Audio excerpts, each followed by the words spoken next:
I've put a couple of questions in there, and there is the ability to ask questions throughout this as well. So either in the chat or just, you can raise your hand and talk to me directly. I'll pause every now and again to skip out of this so I can answer some questions, so we can try and make it a bit more interactive.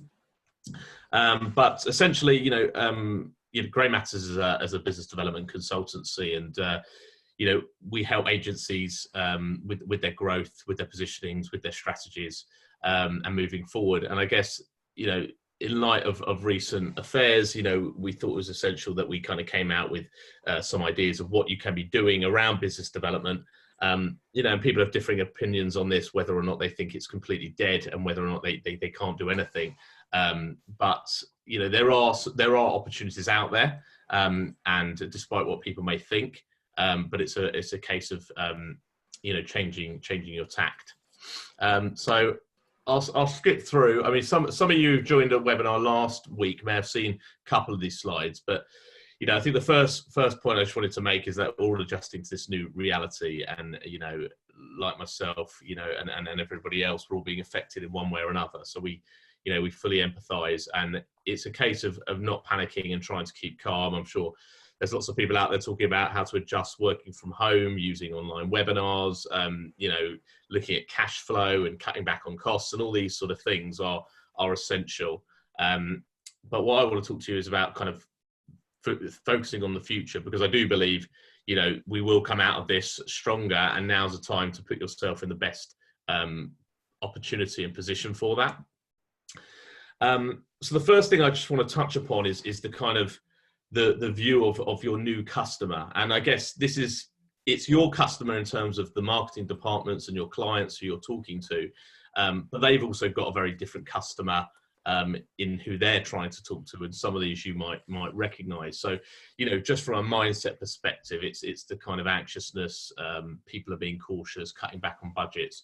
They're thinking about how they do adapt to this new sort of environment. On a personal level, there's a lot of cabin fever and a feeling of isolation. They're fearful. They're thinking about how you be a good corporate citizen, and ultimately, how do we survive? There will be a lot of businesses that go under as a result of this. And on that too, then, is in terms of challenges for those people and for those businesses that they work for. They're shifting media spend online, especially from outdoor advertising, and what does that mean for brands? They're reassessing their kind of marketing that's live at the moment and thinking what's appropriate or inappropriate and maybe has to change and come down. They're listening to customers, or they're trying to listen to customers, but there's a lot of noise out there. There's I'm sure you've seen, there's a ton of webinars, there's content, there's guides. It's almost overwhelming for us, let alone our customers. There's a fear of, trying to be authentic and not profiteering from this. So not just jumping on the bandwagon and making money. Are their products and services relevant anymore? How can they be using tech differently to further their business? And how can we give back and be more sort of corporate social responsibility, and also be ready and available to customers? So there's a lot of challenges. But every time I see challenges, I also see opportunity. So I think, these are all things that you can be helping your clients with. And these are all messages you can be taking to your clients or to your prospects right now, and talking about how you can help them adapt to this new reality and embrace it. Okay, so that's the kind of new market. Aside from new business, the first thing I want to just talk about is looking after your current clients, because ultimately new business is going to slow down, whether we like it or not. We're just not going to be able to close many deals. People are going to be cautious and hold back on budgets. So I think for me, this is about two things. One is acting as a sort of true partner. In the early days, you should have checked in with all your customers and asking them sort of how they're feeling. And you want to do that just from a friendship perspective, but also from a cash flow perspective. Are they going to be able to pay your invoices? Are they going to be putting things on hold, and what impacts that might have on your business? Empathize with them, look at the challenges they're going through. So some of the ones I've listed, but also kind of nuances that they might have, in their industry sectors or with their business. and also be there to offer that kind of customer service. You know, is there sort of flexibility in payment terms, or, you know, how can we still deliver the same service that we always did? So we need to be there for them. The other side is sort of thinking on your feet, and this is kind of, you know, being proactive and providing solutions to them, and helping them adapt to this new, you know, climate. And I think there's, you know, there's risks in that, but there's also opportunities, and I'll talk about some of those as we go through. But ultimately, the more you can keep your clients happy, the stronger your retention is of clients, and keeping that existing work, the less strain there is on new business. And, you know, as a business development consultancy, we're the first people to point out that, you know, if you've got a leaky bucket, you know, you're going to be struggling even more so to win new clients all the time. So it's about how do you sort of adjust to this reality. Just going to come out and see if there's any questions or things that have come through in the chat. So hi Adam, do you mind if I take a screen grab, a particularly interesting slide? I'll share all the slides with you, so you don't have to take a screen grab. I will share them. So don't worry about that. Let me just gonna allow a few other people to talk if they want to. And I think there is a sort of raise your hand button as well.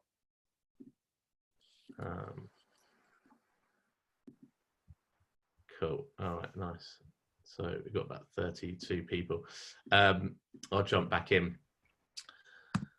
So yeah, I mean, just the sort of phrase, if life gives you lemons, make lemonade. I think, you know, this is, as well as a fearful time, you know, it's also a time to be positive right now. And I think, you know, we've got to look at the opportunities that were handed to us. And I think, you know, I'll talk about some of the businesses that are doing well, but there are many of them and many industries. So as much as the doom and gloom, you know, there is a sort of equilibrium in the world and things shift. And I think we need to sort of adapt and make that shift too. You know, what that might look like for you guys is a sort of opportunities. You know, I see online community. I mean, I've heard the word community about 10 billion times. I don't know about you guys, but, you know, look at what we're doing now. You know, this is our second webinar. You know, we've got 4 more, and I think there's a case of people coming together more than ever right now. So how are you building your own online community? Looking at what you offer, you know, can you cut down what you offer to just offer the essentials, you know, without the sort of bells and whistles of what you might normally do or build or design or create for customers, but just what is the simple, you know, just to get them by. Looking at international brands, I mean, obviously things are changing since I first wrote that, South America, because I think Brazil's actually got quite a few cases now. But as a percentage in terms of population, you know, Russia, South America, Africa, you know, thriving economies that are relatively unaffected by the coronavirus. And, you know, why aren't we working with brands or reaching out to brands in those areas? Thinking about that. Producing something of real benefit to your client. So just, you know, I work with an agency who worked with Pioneer, and they just did a really nice internal comms piece to all their customers, to all their staff, just to say that they were there to support them. Didn't charge for it, but it was just an extra way of keeping that client, maintaining that relationship and that conversation. You might take steps to support local initiatives. So, you know, there's a lot of, you know, CSR activity going on right now. And I think that's something that we could all, you know, learn from, and, you know, I'll talk a bit more about being authentic in doing so. Going virtual, so things like this, moving your events to online, producing more social content and being more vocal on social media channels is important and something you can do. But again, it's about relevance, cutting through the noise and sort of being different. So if you're thinking about your content strategy, do really think hard about it, because as I say, their channels are being bombarded. Getting your clients to switch from sort of outdoor to online is sort of essential, and then remove any kind of inappropriate messaging either from yourselves or from your clients, just to say, like, is this the best time to be pushing out a message like that? And then some of the conversations, you know, you might want to have with clients is just, you know, how can they be a source of truth and a positive impact in the world right now? How can they help build new routines at home? You know, so we're seeing that from sort of fitness videos to DJs online to, you know, food deliveries. How can we build this new routine at home? If you're like me, you know, me and my wife have got now a a Google spreadsheet where we're mapping out our calendar for the year of who looks after our daughter, and it's all changing, you know, and we have to adjust to that. That's the new reality. It's kind of crazy, but the sooner you sort of embrace it, the easier. How can you get brands to recognize and affirm new social norms? So, you know, being online and being isolated, it's normal now. Although this is kind of unprecedented, there are a lot of learnings we can take from previous recessions and previous times where the economy has been in a slump. I don't think there's anything quite like this, but there are still learnings that are worth reviewing. And just, you know, listening, how can brands be present and invest in those consumer relationships? And there's some great examples which I'll sort of come on to talk about. I think I saw a question just pop up. Do you feel now is a good time to speak to tire kickers, those who might just want to learn more about your company and not necessarily hot prospects? Now it's time to speak to tire. I'm trying to understand the context of what you're talking about. Who's the tire kicker here? I mean, it's never a good time to speak to tire kickers because, you know, if they're tire kickers, they're not really adding value. But I certainly think if, you know, looking at, you know, some of the things that I'm talking about here, you know, there are ways to add value. There are ways to make brands relevant and be engaged in what's going on in people's lives right now. So I think you've got to reverse it. This isn't about selling. This is about helping. This is about actually listening and understanding what people need and being present. So I think we need to remove the idea of selling. I think this is true in all business development. The more you try and sell, the less you sell, right? And I think people really struggle to get their head around that. It's about adding value. It's about being relevant. It's about helping people. And if you do those things, you won't have a problem with sales. But I don't know if other people have sort of views on that. But yeah, do continue to jump in and ask questions. And I think, you know, if you can talk as well, just yeah, just shout through or raise your hand and let us know. Okay, so you know, thinking about brands during this time. So there's robust data. You know, this is from Kantar and a econometric company called Data to Decisions. Brands that reduce their spend in a recession come out worse. You know, and I've got more charts on this that I had to sort of cut down to select. But you know, it is true that the recovery period for brands that cut their spending now will struggle coming out of this. So this was shown in the 2008 financial crash, as you can see there. You know, it's not a case of, you know, just doing nothing right now. I get that there is going to be a slowdown and people cutting back 100%, but it's about adjusting and adapting. It's not about stopping. And, you know, if everybody stops, you know, the economy is going to grind to a halt and we're all going to go under. So I think there's something in this to sort of continue to, you know, to continue as much as you can to push forward. And I think this is something that you need to talk to your clients about. You know, that's why I'm giving you these slides, because this is data and stats you should be taking to your clients who are looking at cutting marketing budgets. And it's, you know, maybe it's a case of not cutting it completely, you know, cutting back where possible, but then thinking about, you know, how we come out of this stronger. There's a long list here. These are, you know, a couple of industries that we've tailored that actually boom in a recession. And actually, you know, this is slightly adapted to the current coronavirus that we're seeing as well, because it's not a normal recession, because it's not just a recession, we're in isolation, or quarantine as we should be calling it. But, you know, this is a different kind of beast we're dealing with. But we're seeing, you know, discount stores, you know, the likes of like a Walmart or an Aldi or a Costco, and these kind of companies doing, as they always do, very well during these times. Any essential goods, you know, FMCG, I mean, supermarkets have just posted their biggest sales in a month ever, you know, period, you know, and people are going on the supermarket, I think I read 5 times, you know, a week, you know, where they were just coming into this period. So any essential goods are strong, and FMCG market. And they've got money. They've all got money. You know, those supermarkets, those FMCG brands that everyone's struggling to get hold of. How can they be relevant? And what are they doing with that budget to give back to society when it needs it most? Why are you as agencies not talking to those brands and saying, what are we doing with this budget? What are we doing to make ourselves heard and relevant to push on? Any delivery services, so and any e-commerce, so you know, I'm sure like Amazon, but you know, like me, I'm sure you're seeing lots of local restaurants and bars and places turn into delivery services. A lot of them are turning to Deliveroo and getting themselves on that, you know, and they're thriving. You know, little coffee shops down the road, they're not all dead. They're actually, a lot of them are doing very, very well through this because they've adapted their supply lines, and they're actually able to service the local community. So they're all doing well, and obviously the wider delivery services as well, the Uber Eats of this world, and you know, Just Eat. Sin industries tend to do well, so things like tobacco, wine, gambling, online poker, things like that. You know, they're all absolutely thriving. Home entertainment brands like Lego, Disney, absolute record profits at the moment, sales through the roof. You know, I know they're being bombarded. I think someone spoke to PlayStation the other day and they were just like, yeah, we've had about 3,000 calls. So I think it is a case of, you know, people are chasing the same things, which inevitably happens in times like this. But there are brands doing well, and there are people spending. There is money there.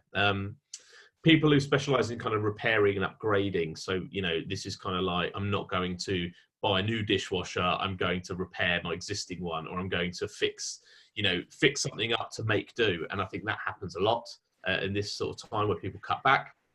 Pharma and health, you know, medicines, obviously, you know, if you're trying to get paracetamol, good luck to you. You know, they are all thriving.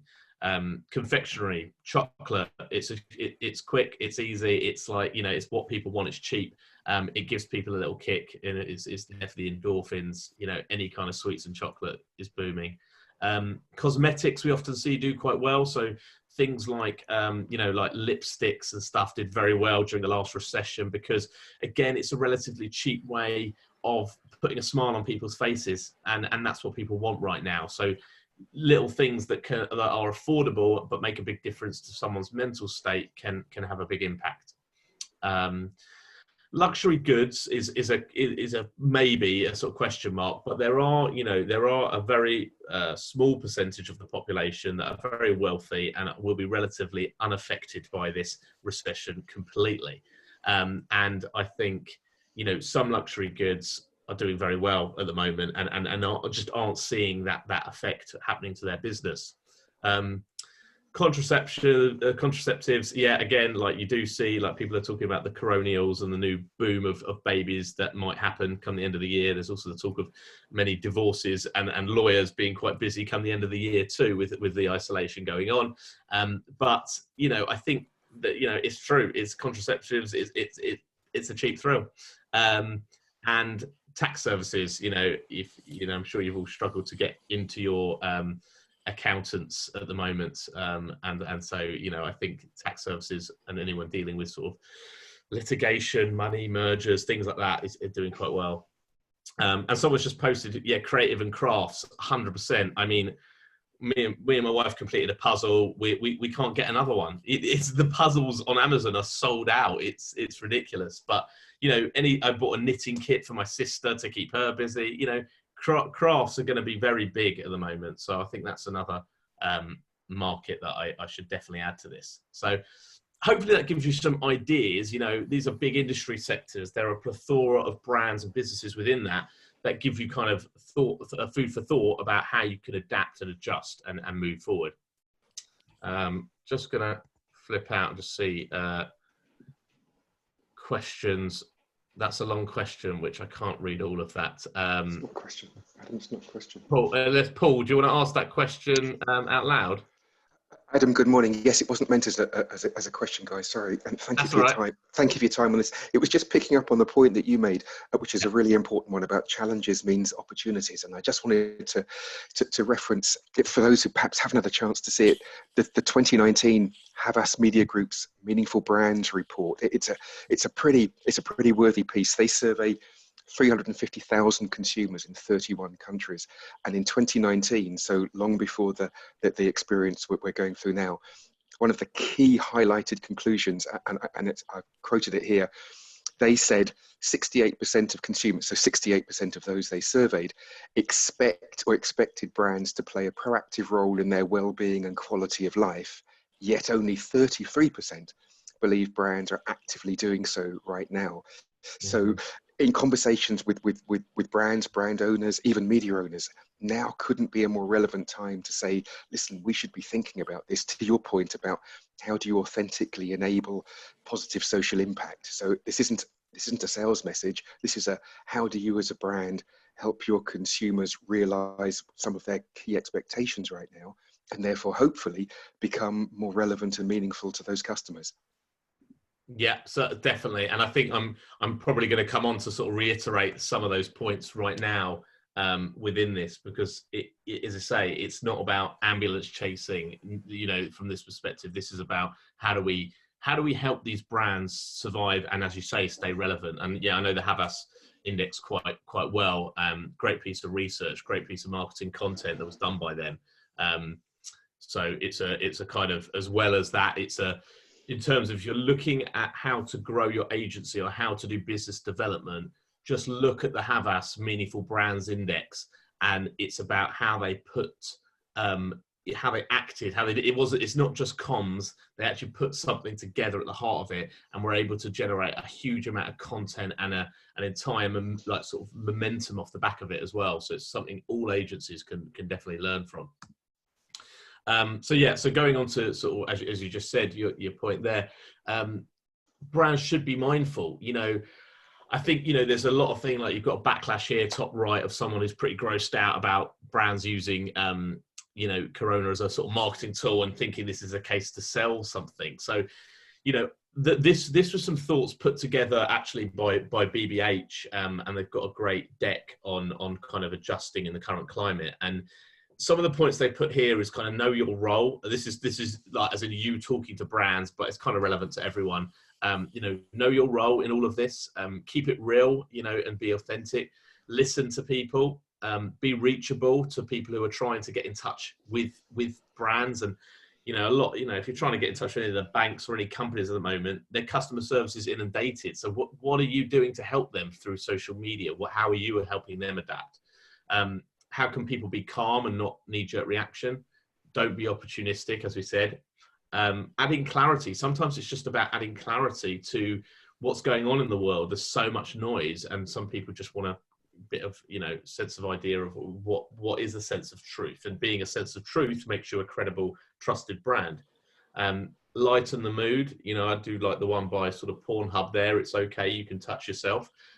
You know, I think humor can go a long way in all of this, and showing benefits, so not being boastful. So I think I've got an example on the next slide of how sort of Disney released Frozen 2 early, but they didn't say it was because of coronavirus. They just said, you know, we're releasing it early, here's something great for all of our fans to enjoy.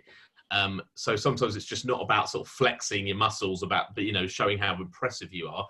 It's just about helping people.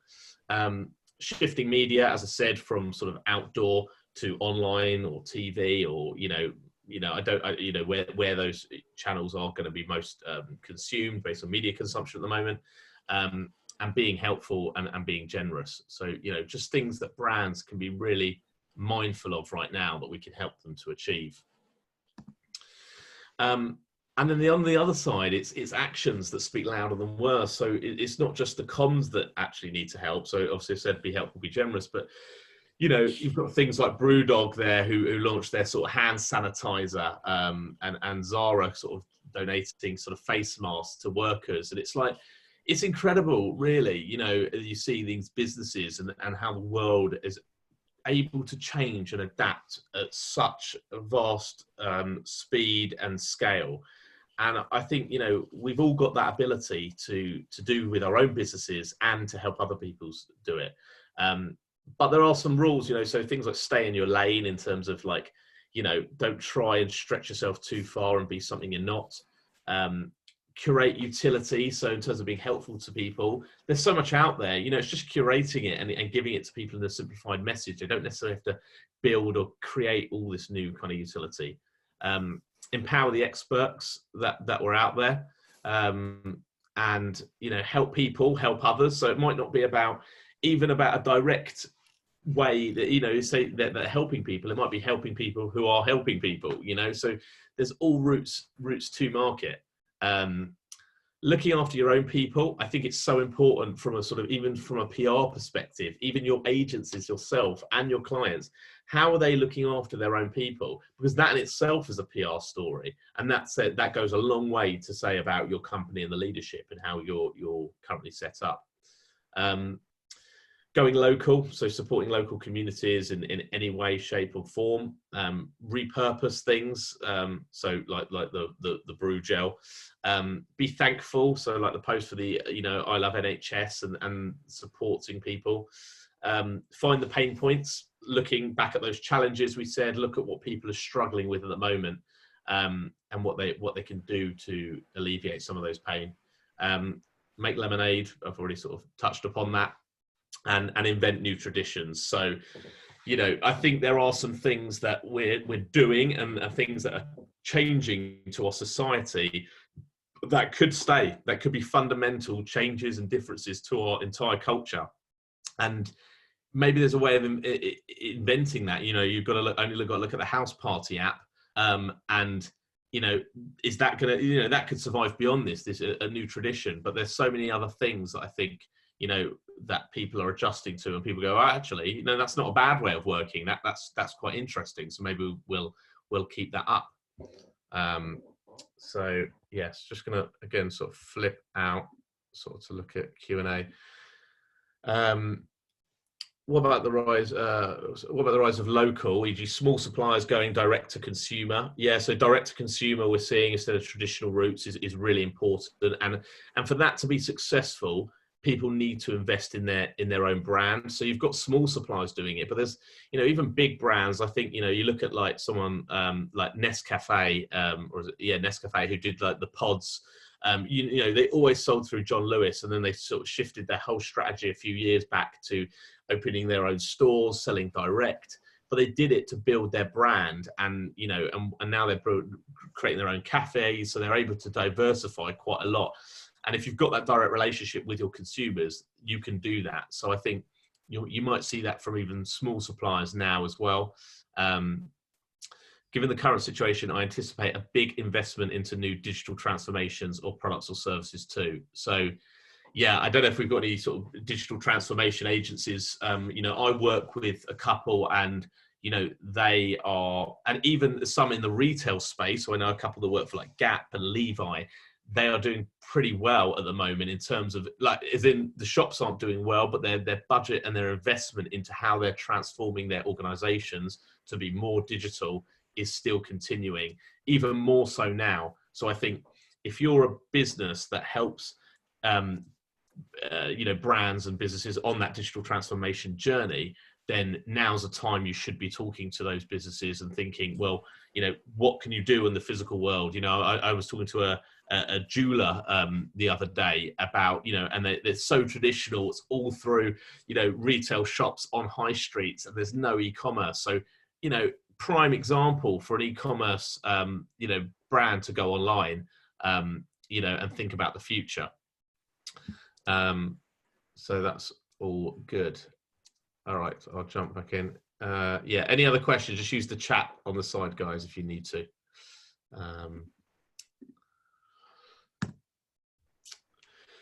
So just flipping it back into sort of our own, like how we're currently doing new business ourselves. And this is kind of a bit of a map of tools that we use to, shift leads along through and nurture them over time. Most of them are pretty obvious and you'll recognize, but I do think now is an important time for you and your clients to be using technology to really nurture leads and market yourselves and push people on.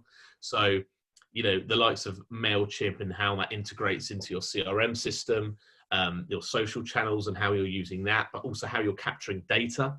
Because a lot of this stuff, I think, without the capturing of data, there's no knowledge of who you're marketing to. So, you know, if you get like a load of, like say something gets a load of likes or business on your Instagram and it's a load of other businesses, there's not really a market there to sort of focus on. Whereas if you've got some sort of data capture, you know who's reading your blog, so you know who's downloading things, and I think you've got an opportunity to nurture those people.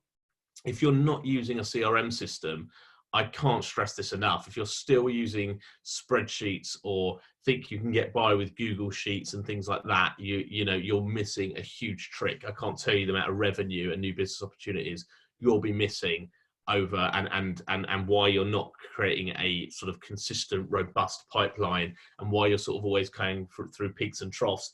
It's because of the lack of use of a CRM system. And if you are using it, it's using it correctly. I mean, you should be looking at your CRM system every other day, in my opinion, and possibly daily, and that needs to become habitual. But there's lots of other tools, Alpha Insight, or if you use Winmo, Rainmaker, loads of different things that you can use to sort of, move things along and add to this. I'm sure you've got loads, but there's some fundamentals you do need to think about upgrading what you're doing at the moment. In terms of this time, as I say, some of you might feel uneasy about selling still and might not want to focus on new business at this kind of, in terms of outreach, that is. And now might be a time to batten down the hatches and start planning for the future and putting yourself in a really strong positioning. So I think these are kind of some of the core areas that you should and can be focusing on. And how many times have we seen or heard that these have all been put onto the back burner, or we haven't got time to do them? But now's a better time than ever that if you've got downtime, because you can sort all this out and leave yourself in a really strong position in 3 to 6 months' time. So looking at your positioning and sort of, digging into that and sort of how you're differentiating yourself, looking at the audiences you're talking to, and sort of what you stand for at this time. There might be sort of slight adjustments to that in this current crisis, but there's also parts of your positioning that should never change. And so, we can give you lots more advice on that if that's something you need. On the same side, your new business strategy. So what's the roadmap for growth? How are you going to get there? How are you going to build this effective sales machine, and all the tactics you're going to employ within that, need to be thought about, and you can start putting in place that strategy for the future. Your pipeline and sort of just being really clear on your pipeline and just having a good view on it, and making sure it's structured in the right way, and thinking about how you're nurturing people. Your website and marketing collateral, classic. The amount of times I've spoken to agencies where it's like, yes, we've been meaning to do that for 2 years and we're still not getting around to it. It's maybe now is the time to really think about your website, think about that marketing collateral you've got, tweak it, update it, adjust it. Think about the content. You could create content now for the future. So thinking about evergreen content that might last the test of time. You don't have to release it all now, but what content could you produce now that you might be able to use, when things do get busy again in 6 months' time, and you've suddenly got this kind of whole plethora of content you can dig into and be even more active. Would be great. Setting KPIs. I appreciate your KPIs have probably massively adjusted at the moment, or you're not even focusing on them. But if you're not clear on the metrics you need in your business, then you are not going to be able to grow. So thinking about the number of leads you get, where those leads come from in terms of inbound, outbound, referral, the number of preds meetings that you go on or do, the number of pitches and proposals you submit. How long does a deal take to close? What's your average value size of a deal? All these questions you should have the answers to at the top of your head. And if you don't, the one below this, the CRM system, going on about it again, and we use Pipedrive as our sort of preferred CRM system, because we find it quite, it's visually effective, it's customizable, it's easy to use, and it's not expensive. I think the entry level is about £15 a month. So you need to have that clarity on your sales, and most people just don't have clarity on the numbers or why they're losing, why they're winning, and therefore they're unable to tweak their strategy moving forward into the next year, because they've got no data to back it up on, so there's no way they can improve.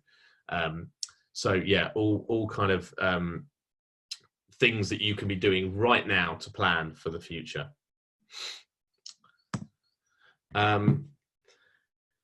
Just a quick one on sort of low-hanging fruit. So you know, there are some things that you could be doing to sort of sniff around and see if there's opportunities for you. I spoke about existing clients, you know, obviously building relationships with them, using some of the content I've already spoken about, thinking about how we can upsell them and how we can ultimately retain them. I mean, if you can retain your clients, I think you're winning right now. But just retaining them might not be easy. So you might have to sort of demonstrate value, get them to pivot, get them to sort of think differently, keep them calm and adjust them through this time in order to maintain that budget that's coming into you. Look at your past clients and relationships. You know, how many people have you spoken to that you've worked with in the past couple of years? Have you even reached out or got back in touch with those people, you know, to see how they are? You know, I think often people look at, you know, they lose a pitch or they lose a client and that's it. You know, we kind of cut all our ties, but it's crazy. And I think there's an opportunity there for you to sort of go back to some old relationships, check in, see how people are doing, maintain those. And you never know, you might be able to help people. Going through your LinkedIn network. So, you know, the amount of people are probably sitting on your network, old friends, family, people that you've known for years. They've probably all moved jobs. They could be in really exciting brands right now. You could have 5 years ago, you might have worked with someone who's the head of marketing at Disney right now, but you haven't even looked in your LinkedIn network to even know that. And so you're just missing the opportunity entirely. So that's just something that you can all do. If you've got the CRM system already, then obviously you can then delve into that a little bit more and sort of try and unpick opportunities. On the same way, revisiting lost pitches. So just because you lost a pitch, it doesn't mean it's the end of the road. I often say a no is the start of a relationship, not the end. And it's about how do you sort of move forward from that? How do you make yourself relevant?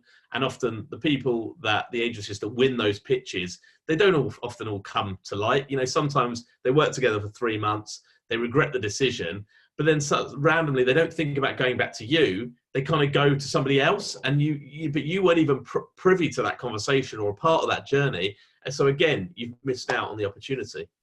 If you've met people in the past at events, so, you know, going through the old sort of Rolodex or business cards or people that you might have, might be a time to sort of delve through those.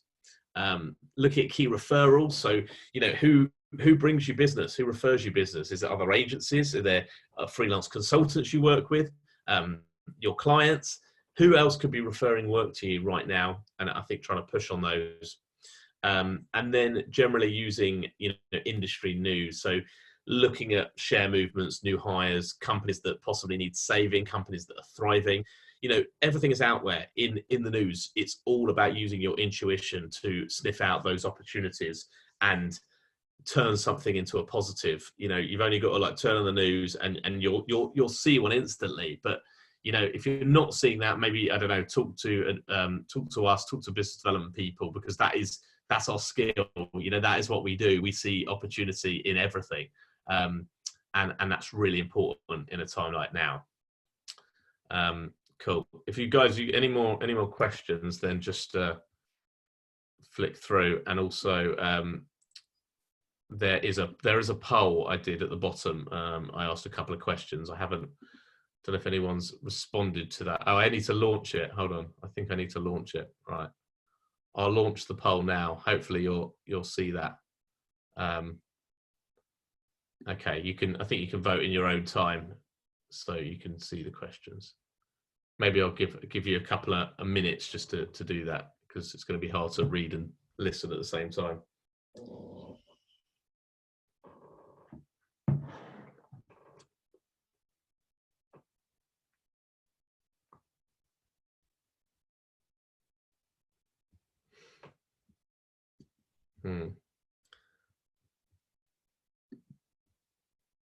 Are people able to see that? Because nobody has voted, or they just can't be bothered to do it, which is fine. I can carry on.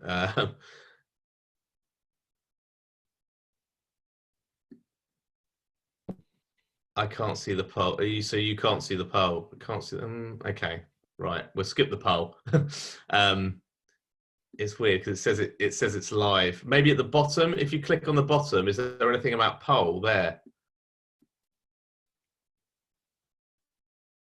Okay, we'll can the poll because nobody can see it. All right. Sorry, thought I was trying to be clever. I'll move on. Just thinking about nurturing and sort of closing some of your existing leads. So as you say, people signing off right now is going to be a little more challenging than before. But there are lots of things and little tips I can give you to try. If you're talking to people, if there's opportunities there and you want to sort of move things along, then you can. You can try some of these. So just, acknowledging all their sort of fears and concerns at this time and being there to sort of alleviate that. And that's a good sales technique anyway. Often people talk about, budget or this agency or that agency. Ultimately, you've got to drill into the emotional reasons of why they're buying you or not buying you or going with a competitor. And that will help massively. Trying to build trust and rapport in a time like this. So going back to that kind of, don't sell kind of mentality, now's the time to kind of not sell and just be really there for people and just understand and genuinely advise them on the right things to be doing. Now might be a time that they should be spending, they should be investing in their brand and the direction they're going in. Continue marketing online. So, for you guys and for customers, everybody is online more than ever. So we've got a very active audience right now. So we should be there for them, those people. And you yourselves could be doing sort of online webinars and things like this. Productizing your offers. So, we do this with a few agencies. We don't see it enough, really. I think, make yourselves easy to buy and productize what you do. So give people, you can obviously set caveats to that, but make it really simple and give people a clear direction about how they can buy your services. And, because the more confusing you make it, the less likely they are to sign off, basically. Getting prospects to commit to a smaller project. So, like we talked about digital transformation, the client I work with, some of their builds are sort of 250K. And it might be right now, it's just like, let's get them to commit to a strategy workshop or a concepting phase or, some sort of research, where they can invest a very small amount of the budget. But again, it brings in cash flow. It's a step forward in the relationship with you, but it's not kind of, the whole kit and caboodle. Make sure you know why prospects are not signing off with you. So, genuinely, I think too many people are scared of rejection, and actually it's just about asking people why they didn't sign off for you, why they went with somebody else, and just trying to get them to sort of cut the bullshit and be completely real and honest with you, because that's going to help you adapt and adjust to the next prospect and how you move forward. Using relevant case studies is a bit of an obvious one there, just in terms of, but I think often people, if you look at your case studies, there are different ways that you could segment your case studies and think about how they could be relevant to another brand. I think often people are too narrow-minded in thinking, well, I don't have any automotive experience, so we're not going to win an automotive client. And when I say naive, it's not naive. It's naive from both sides. I think it's naive from the clients and it's naive from sometimes the agencies. But often, if you're able to shift their mindset and get them to understand why the challenge and the problem you solved in one case study is just as relevant to another sector and another business. If you can do that, you can open up another way of them thinking. And often it's about getting them to think beyond their sector, which is the one thing that's going to enable them to adapt and differentiate themselves. Be innovative with pricing strategies. So, now's the time, if a client is canning business, are there sort of performance related pay type conversations you could be having right now? Would it not be better to be paid a percentage of something than nothing? And I think sometimes being clever with how you're pricing and how you're charging people and the flexibility you're giving people within that is important. But similarly, if you're small and you're worried about cash flow, is it about getting payment up front now for work? Because you don't want to be left in a position if their business goes under, you're going to go under too. Random acts of kindness, there's lots of things you could be doing right now, just to be generous and helpful to people, completely irrespective of the services and the work that you do. And I think we all need to sort of learn from that and do more of that. So we're seeing some great examples. Providing value and insight. So like the sort of the budget conversation I went to you about, how brands, it's proven that brands who spend or cut their budgets in a recession recover slower and do worse off in the long run. So that's an insight that you can be taking to your brands, to your clients. I'm sure there's loads more research you can be doing. And it's not about selling, it's just about helping them. So how do you provide that value? And also just one on sort of transition plans and onboarding. If a client is moving from one agency to another, there's often a lot of fear and concerns that they have around moving, basically, just simple moving. And I think agencies, as part of your pitching process, you can put in place a transition plan, like a checklist or a flow chart, or a sort of, a sort of calendar laydown of what's going to happen when. And I think that will really help people, give that client confidence to say, wow, they've really thought about everything, how we're going to shift from one client, one agency to another, and give them more confidence to just sign off on that deal. So all sort of things there that you could be doing to try and, nurture and close. So just to recap, I actually need to move something on my screen. Just to recap, keep calm and sort of carry on as best you can. Understand your new target audience. So really empathize with the people that you're trying to sell and market to. Look after your existing clients, genuinely, from a case of a true partner and helping them, and keeping your own sort of retention and cash flow going. Be bold, now's the time to adapt and thrive. And you might, as I've already identified, there's opportunities. Some industries boom in these times. So make sure you look and you use intuition and research to see those opportunities. Use sales tech to nurture leads. So, we talked about some of the tech. There's loads of more things and examples out there that you could do to be helping you. Use this time to plan for the future. And get yourself in a better shape. Target low-hanging fruit, as we spoke about, some of those quick wins, and try and nurture and close any existing business that's on the table. And also, obviously goes without saying, look after your people, make cutbacks on expenditure that you don't need to at the moment.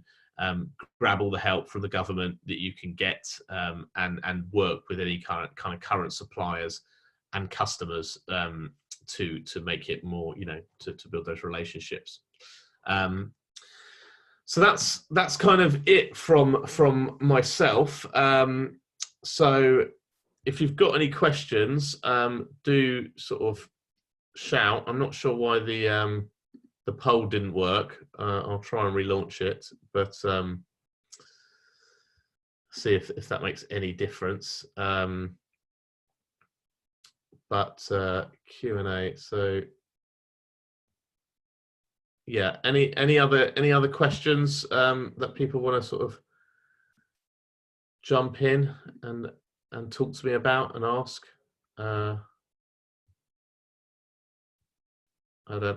Lou. Hi Lou, can you speak? Oh.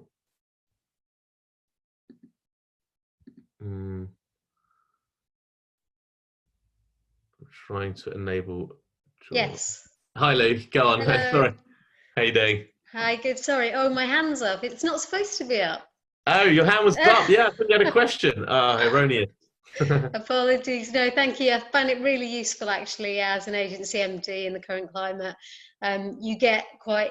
You feel quite inspired early on and think, how can we kick in and do different and come up with new ideas?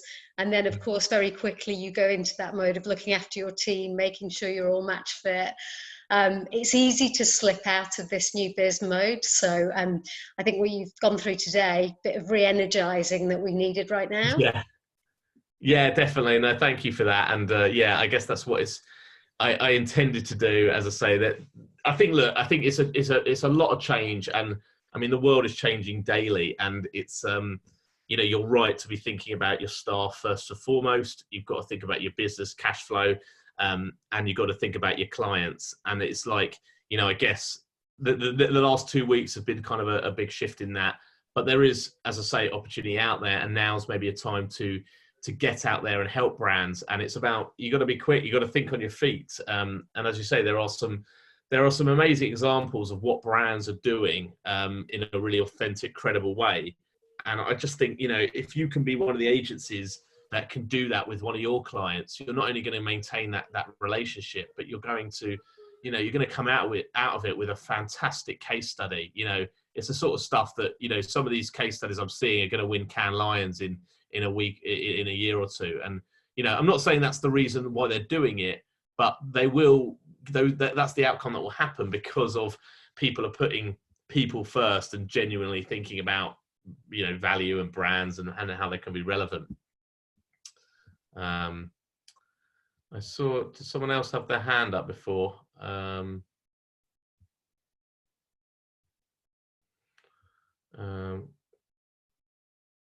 Yeah, okay. Katie, did you have anything to ask? Loads to ask now. It's all really brilliant. It's be generous. No, I think you've been brilliant, Adam. It's exactly the same advice that I've been giving my clients, and it's all really useful. I think for me, the key is, I guess, two things. One, you need to watch what's happening in the marketplace and adapt, but not adapt too quickly, because I think people that maybe started putting content out 2 weeks ago before lockdown happened, some of the things that they might have been saying or advising, or the tone of their content could be wrong. So I think it's about adapting, innovating, and evolving quite quickly, but not too quickly, if that makes any sense at all, because the market is changing so rapidly at the moment, and people are becoming more and more anxious as time goes on. So being helpful and innovating as quickly as you possibly can to the new future that we will all be living in, I think is super, super important,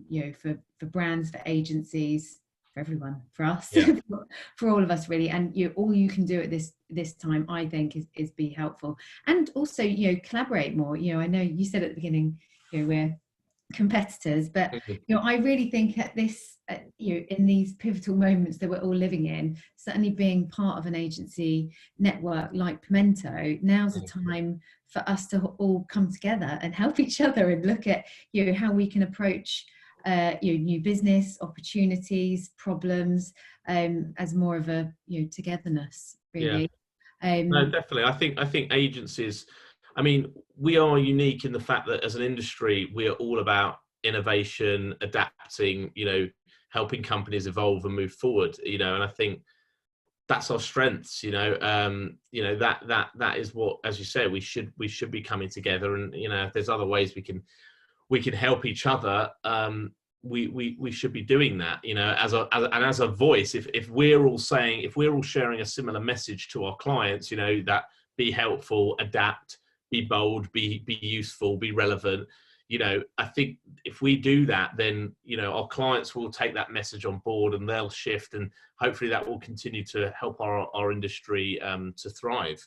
Definitely. And people desperately want help. It's been really interesting, us trying new strategies for our clients. So the last couple of weeks, as much as I've wanted to be putting out lots of my own content, which I have done to try and help my audience, a lot of what we've been doing has been evolving and adapting very quickly our strategies for our existing clients. So we're retained by a lot of our clients. We've got sort of 4 sizable retainers. So actually, it's been really interesting to see the audience. We used to host, one of the things we do quite a bit is host events for our clients. We've taken all of those online to virtual events, and last week we had 100 people sign up for one of our events, and not just marketing execs. These were CEOs, heads of digital, CMOs, really, really senior people who all want help and want to know how to adapt and evolve. And usually we host quite intimate breakfast, we weren't sure whether we were going to let the numbers go that high, but Yeah. you know, all want help. They want to be engaged with, they want to, you know, listen to the agencies. And in fact, I think, you know, brands need agencies now more than ever.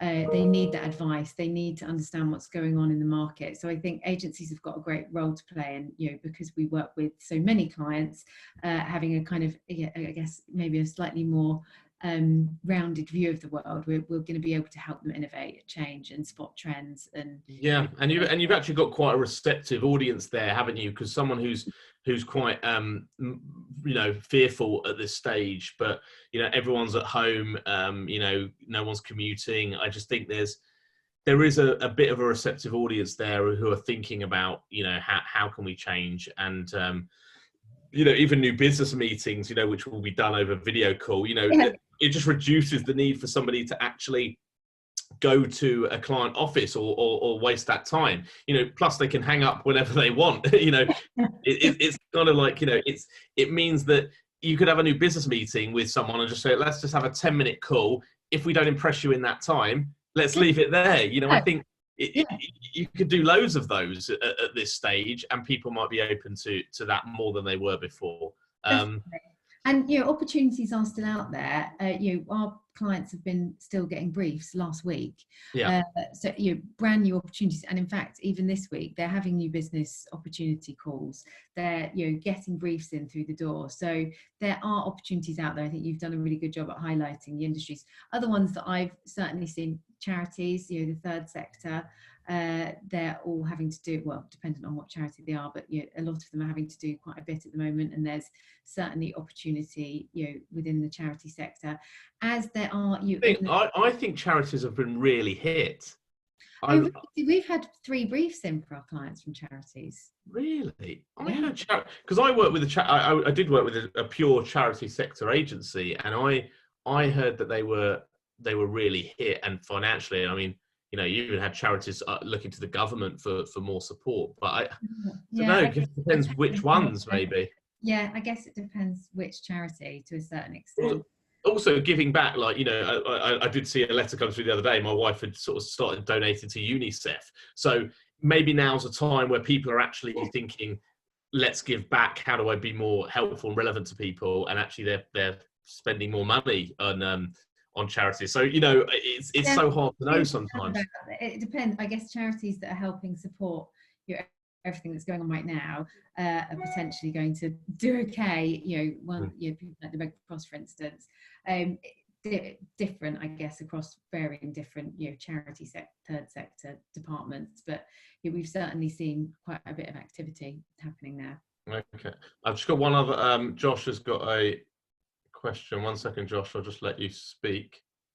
Can you talk, mate? Oh yeah, thanks for that session. That was really interesting. I think the point / question that I wanted to make is, so I work for a podcast company, so we're in a fairly fortunate position at the moment whereby we can do all of our work remotely, which is actually bringing some new opportunities to the table. And I think that we can provide genuine help to brands or agencies who are looking to get content out there that, you know, normally rely on shoots. I guess the thing that we've been debating is where we're clearly going to a lot of our clients or people that we know at agencies to offer up that service to see if it can be a creative solution for them. It's about working out how much we do in the public space. So, you know, I really kind of picked up on one of the screen grabs you put up earlier from someone saying, we don't want to see brands selling at this point. And we're really trying to find that balance between how much of our comms that we put on our own channels and on social and LinkedIn and our blog is trying to offer up something that could genuinely be useful, but is ultimately a sell versus just going to targeted agencies. And I find that balance quite an interesting, but can be a challenging one, because I don't want, in this time, ultimately, I don't want it to look like we're selling too hard, but for me, it feels about the tone and how you approach people. Yeah, I would agree with that. I think, you know, there is a sort of bit of a moral quandary at the moment where people are, but I think that happens even outside of this time. I think, you know, we tend to find a lot of people have a bit of a funny feeling about selling. They don't like selling. And I guess my mindset of changing that is actually, it's not about selling, it's about helping. So just think about what would happen if those brands that you're talking about didn't buy your services right now. So if they didn't do the podcasts or the online radio stuff that you're doing, right?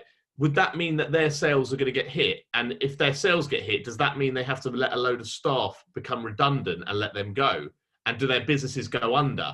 So my question to you would be like, are you selling or are you actually helping? Are you actually giving clients an opportunity to survive?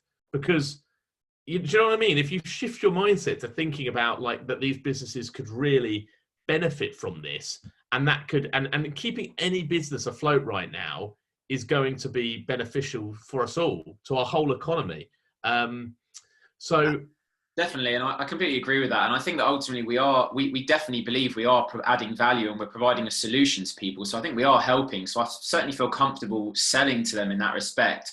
I think it's more just a case of trying to work out the balance between what we put out as our company, as a kind of brand for our own company, and how strong that looks in the kind of public space. But I think ultimately you're right, and that's why we are selling as hard as we can at the moment, because we think that we genuinely are offering value. But I just think about the tone. I think it's all about the tone and that you use to communicate what you're doing, and and think about how that's going to resonate. If it feels about like, if it genuinely feels about helping people and adapting and adjusting and, all that kind of stuff we've spoken about, then I think people will warm to that. If it feels like you're just trying to flog your wares and you're just trying to get a new business lead, then it might be that, you need to adjust your tact.